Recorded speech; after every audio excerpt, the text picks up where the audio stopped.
Madam, আরো একটা প্রশ্ন অনেকেই করে, মানে আমাদের যারা মিডল এজেড, যারা চাকরি করে তাদের মধ্যে ম্যাক্সিমামই কর্পোরেট সেক্টরে রয়েছে, প্রাইভেট কর্পোরেটে। প্রত্যেকেরই একটা প্রেশার এবং স্ট্রেসফুল জীবন যাপন করতে হয়। তাতে সবারই মানে ওই ফ্যামিলি টাইম আর অফিস টাইম ব্যালেন্স করতে অনেক সময় সমস্যা হয়, এবং সেটা ফলস্বরূপ তাদের মানসিক অবসাদ, ডিপ্রেশন, অ্যাংজাইটি, আরো নানান রকমের সিমটম দেখা দেয়।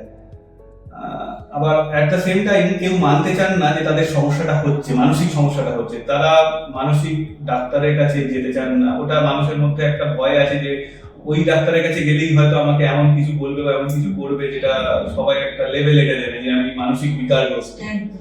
কিন্তু সেই জায়গাটা থেকে ম্যাডাম একটু সচেতন হওয়া প্রয়োজন যে অন্যান্য রোগের মতো এটাও একটা রোগ এবং এটার একটা চিকিৎসা জরুরি।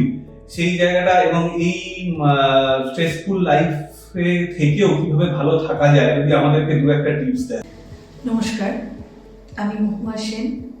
আমি সাইকোলজি কাউন্সিলিং এবং পারফর্মিং আর্ট থেরাপিস্ট, অর্থাৎ মানুষের মন নিয়ে কাজ করি। আমি জেবিসিএইচ হসপিটালের সঙ্গে যুক্ত, এছাড়াও বিভিন্ন জায়গায় আছি। না, আমি এটা বলবো যে এখনো মানুষ এখন অনেক সচেতন হয়ে গেছে যদিও, কিন্তু মানুষের মধ্যে একটা জিনিস হয়েছে যেটা যে কাউন্সিলিং যে বিষয়টা, মানে যাবো এরকম একটা ব্যাপার বেশ কিছু মানুষের মধ্যে আছে। আমি তো পাগল নই, আমি তো কিছু নই, হ্যাঁ, কিন্তু আসলে তা নয়। আমরা হচ্ছি মানে যারা কাউন্সিলিং করেন তারা হচ্ছে পথ প্রদর্শক, মানে আমরা পথটা দেখিয়ে দিই। সে কোনো বিপদে পড়লে, সে কোনো সমস্যায় পড়লে, সবাই সমস্যায় পড়ে, আমরাও পড়ি, হ্যাঁ, কিন্তু পথটা দেখানোর কাজটা আমার, মানে আমরা পথটা দেখিয়ে দিই। সেই পথে সে যদি হাঁটে তাহলে সে একটা জায়গায় গেইন করতে পারছে, মানে সে যে প্রবলেমটা থেকে ফেস করছিল সেই প্রবলেমটা থেকে সে মুক্ত হতে পারে।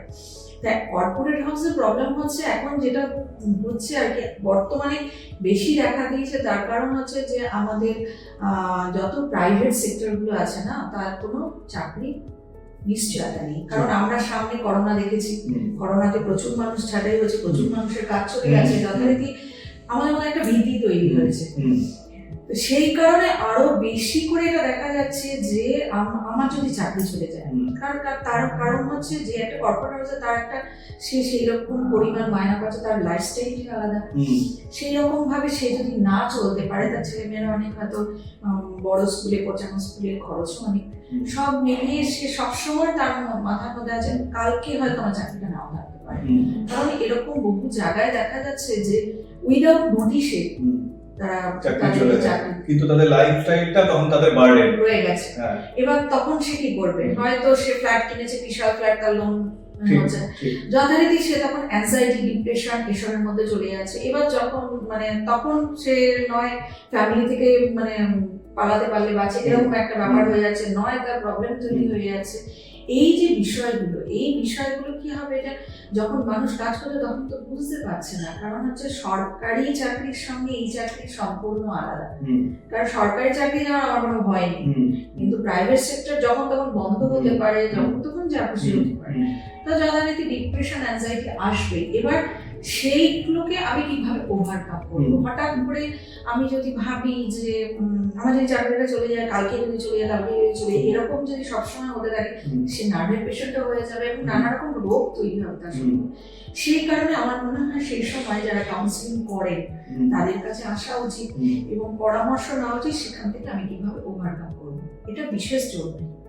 আর এইটা ম্যাডাম মানুষ বুঝবে, তার কোনো সিমটম আছে, মানে এই যে সে অ্যাংজাইটিতে রয়েছে সেটা বোঝা, সেটা সে নিজেই বুঝতে পারেন। একজন অ্যাডাল্ট মানুষ এবং শিক্ষিত মানুষ সবসময় নিজে বুঝতে পারেন যে আমি একটা ফিল করছি, মানে সবসময় কি হয়, যদি আমার মধ্যে অ্যাংজাইটি বা ডিপ্রেশন থাকে, তার রাত্রে ঘুম হবে না, জেনারেলি না হওয়ারই কথা। অনেকে আছে নাইট শিফট করে, সকালবেলাও তার ঘুম হবে না।